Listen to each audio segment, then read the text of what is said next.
Gergovie, tout le monde sait où c'est, mais Alésia. Blois devient le lieu où l'on aime assassiner les gens. Depuis 1946, Cannes fait son festival. Mais 68, ce n'est pas que le quartier latin, c'est aussi Lyon, Bordeaux, Strasbourg. L'histoire de Soissons ne se résume pas à celle d'un vase. Tous les chemins mènent à Reims. Mais la victoire de Charles Martel a-t-elle bien eu lieu à Poitiers ?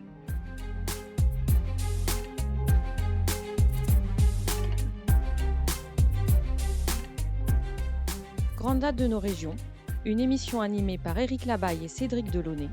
Un podcast ici en région.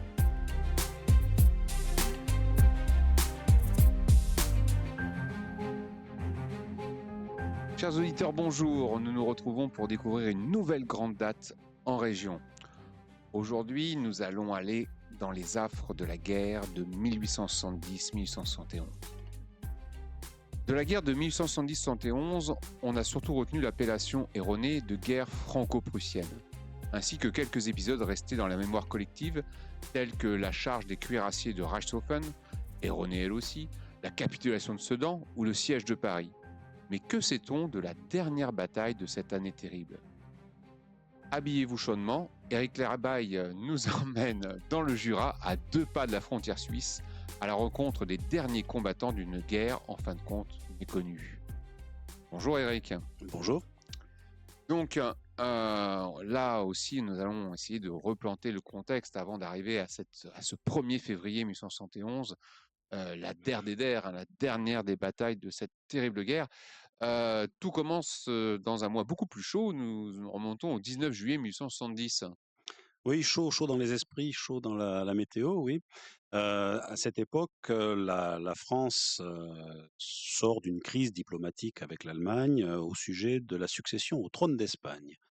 Il s'agit de savoir qui va être le prétendant au trône proposé par son pays respectif. Les Allemands avaient proposé un prince de la famille des Hohenzollern, ce qui sans doute ne satisfaisait pas Napoléon III, qui voyait mal la France être encerclée d'un côté par la Prusse dans la région rhénane et de l'autre côté par un héritier allemand à la tête de l'Espagne. Vieille querelle. Vieille querelle. C'est pas nouveau cette histoire de... Oh non, c'est vraiment pas nouveau, non. Et contre toute attente, la querelle se règle bien. Guillaume Ier, le roi de Prusse, accepte de retirer son candidat et le ballet diplomatique suit son cours. L'ambiance est assez détendue. Il prend les eaux à Plombière. ah non, à Badems. Ah non, c'est pas le même empereur. Plombières, c'est Napoléon. Pardon. Et donc non, Guillaume prend les eaux à Badems et il reçoit l'ambassadeur de France, Benedetti, pour régler les différents détails inhérents à cette crise diplomatique. Bien. Tout va bien, fin de l'histoire, merci, au revoir. Tout va bien, pas de problème. Sauf que dans l'ombre, un personnage ne se satisfait pas de cette situation, c'est Bismarck. Bismarck, le chancelier du Reich de Prusse, qui souhaite depuis très longtemps créer les conditions d'une union de l'Allemagne autour, si possible, de son souverain, Guillaume, et qui, pour ce faire, est capable de tout. C'est la fameuse Realpolitik à l'allemande, hein. Capable de tout, y compris faire la guerre aux Autrichiens en 1866. Aux Danois en Faire la guerre aux 1864. Danois en 1864, etc. Donc là, il est déçu parce qu'il aurait aimé que cette querelle de succession aboutisse à un conflit avec la France. Et voyant que le conflit lui échappe, il va forcer le destin. Il va forcer le destin en prenant un petit événement absolument anodin, sans aucun intérêt, et en le transformant, c'est un cas de manipulation, de fake news, si vous voulez, comme on dirait aujourd'hui. C'est-à-dire qu'il fait diffuser auprès des journaux français une dépêche signée à Ems, donc ville d'eau, disant que, je cite, le roi de Prusse a fait savoir à l'ambassadeur de France par l'officier de service qu'il ne pourrait pas le recevoir. Autant vous dire que c'est quelque chose de particulièrement inconvenant. Un ambassadeur de France ne se fait pas recevoir par un officier de service. Un ambassadeur de France, c'est quelqu'un d'important. Le recevoir par l'officier de service, c'est carrément faire une insulte à l'ambassadeur de France. Les choses ne se sont pas passées comme ça. Les choses ont été beaucoup plus civiles entre l'ambassadeur et le roi. Il n'y a pas eu de problème. Sauf que cette dépêche, et Bismarck connaît très bien l'esprit français, va faire l'effet d'un chiffon rouge aux yeux du taureau français et que l'opinion publique va s'emballer, va s'enflammer pour punir cet Allemand qui a l'outrecuidance de faire recevoir nos ambassadeurs par des sous-fifres. Et donc, de fil en aiguille, ça va être assez rapide, hein, la crise va monter, monter, monter. C'est une crise finalement franco-française qui va aboutir le 19 juillet à la déclaration de guerre de la France à la Prusse. Guerre mal préparée et guerre désastreuse. Ben, guerre pas préparée du tout d'ailleurs, puisque lorsque la France mobilise, on a des unités qui sont coupées en deux, c'est-à-dire les troupes combattantes sont positionnées face à la Lorraine, et le train de combat, c'est-à-dire tous les ravitaillements, tous les renforts sont à Marseille. Oh, bah, c'est juste à côté. Bon, c'est un point de détail. On n'a pas de plan de guerre. C'est-à-dire que lorsque les opérations commencent, les généraux, les maréchaux ou les généraux commandant les armées n'ont comme projet que de marcher droit devant eux. Voilà. Bon, on verra bien. Bon, On après, a, ils vont reculer. Donc, on a juste oublié que cette guerre est l'opportunité pour les Prussiens de faire l'alliance autour d'eux. C'est-à-dire qu'on ne se bat pas contre les Prussiens, on se bat contre l'Allemagne tout entière, c'est-à-dire les Bavarois, c'est-à-dire les Saxons, c'est-à-dire les Mecklembourgeois, c'est-à-dire tous les Saxe-Anhalt, tous les grands duchés d'Allemagne envoient des contingents. Donc cette guerre franco-prussienne, non, c'est la guerre franco-allemande. Et donc une guerre qui commence sous ces auspices-là ne pouvait pas forcément bien se terminer. et donc, la chose aurait pu être achevée à Sedan Oui, au début du mois de septembre. le 2 septembre, Napoléon rend son épée à Guillaume Ier. Il est captif à Sedan avec le reste de son armée. L'armée impériale a été scindée en deux. Une partie s'est enfermée dans la place forte de Metz où elle est encerclée, et une autre partie a été battue, mais sévèrement battue à Sedan. Donc, ce qui fait qu'au 2 septembre, la France n'a plus d'empereur, la France n'a plus d'armée, et l'Allemagne a les coups des franches pour faire ce qu'elle veut de notre pays.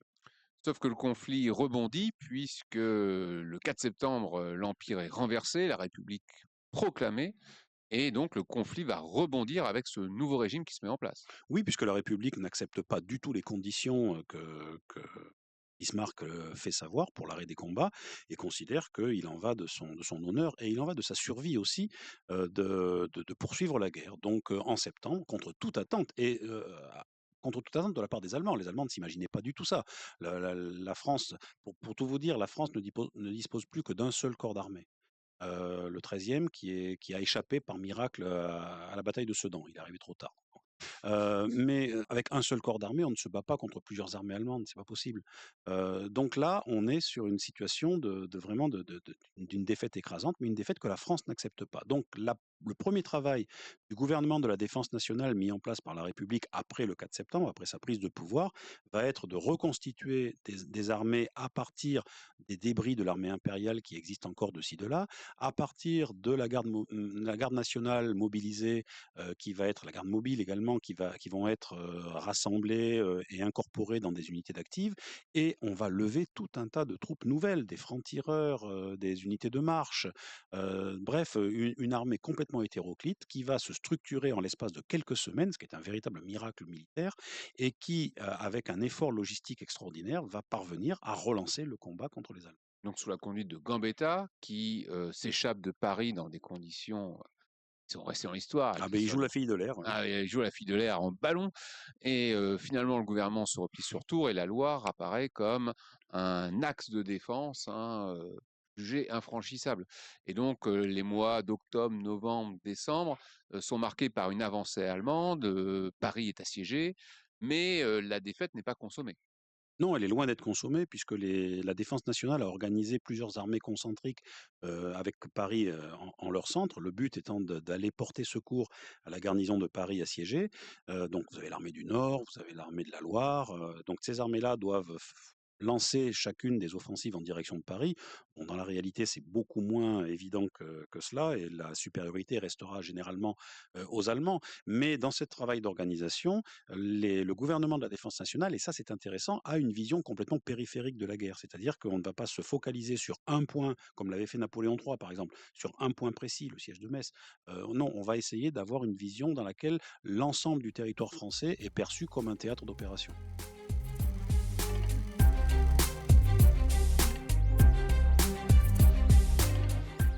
Grande date de nos régions. Un podcast ici en région.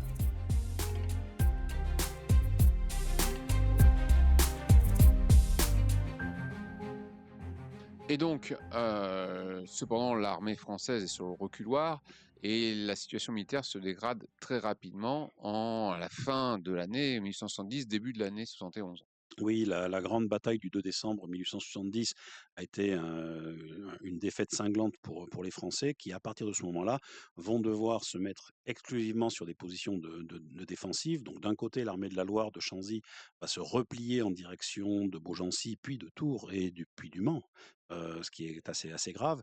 Et de l'autre côté, on va créer une autre armée à partir de la région de Bourges, entre Orléans et Bourges, une autre armée qui va être confiée à un général important qui était l'ancien commandant de la garde impériale, le général Bourbaki, qui va recevoir le commandement de cette armée dite de l'Est avec une mission tout à fait particulière. Partant de Bourges, il a comme mission de se porter dans la direction de Besançon et ensuite Montbéliard pour de là sortir les Allemands, empêcher les Allemands de terminer le siège de Belfort, qui est une place forte assiégée, et de Belfort lancer des pointes offensives dans la plaine d'Alsace pour couper les zones de ravitaillement allemand, pour couper les lignes logistiques de l'armée allemande. Et donc, c'est à cette armée que nous allons nous intéresser plus particulièrement après cette large contextualisation.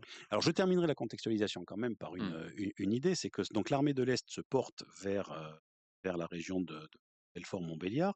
Elle remporte un premier succès important à Villers-Exelles, mais elle est battue quelques jours plus tard à Héricourt, sur la Seine, par une armée allemande nettement mieux organisée, nettement plus apte à recevoir le choc. Pendant ce temps-là, Paris est en train d'étouffer d'étouffer et de faim Ouais, de carrément faim, affamé. dans son siège. Donc le gouvernement français de défense nationale va demander un armistice à l'Allemagne. L'armistice est signé le 26 janvier et il entre en vigueur le 28. Donc à partir du 28 janvier, les combats s'arrêtent. Les combats s'arrêtent partout? Non. Non, un petit village résiste. Ouais, un gros village d'ailleurs.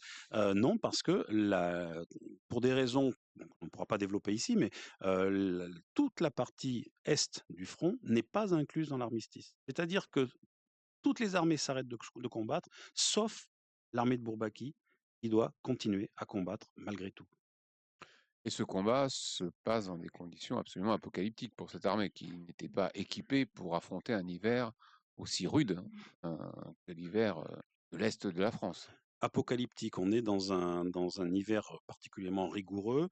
L'armée n'a pas reçu les équipements nécessaires pour supporter le froid, donc les soldats sont très nombreux à souffrir de gelures, à manquer de nourriture. Je donne un exemple, lorsque l'armée française doit se battre, notamment à Héricourt, elle doit cantonner dans la neige. On dresse les tentes dans la neige.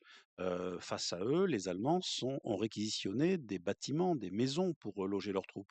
Les Français sont dans la neige. Donc ce sont des conditions qui ont été dramatiques dès le début, dès la bataille de Villers-Exelles, dès le début du mois de janvier, et qui ne vont que s'amplifier au fur et à mesure des combats, au fur et à mesure de la campagne. Et lorsque Bourbaki apprend que son armée n'est pas comprise dans l'armistice, que la guerre ne s'arrêtera pas pour lui. La guerre continue jusqu'à une date indéterminée.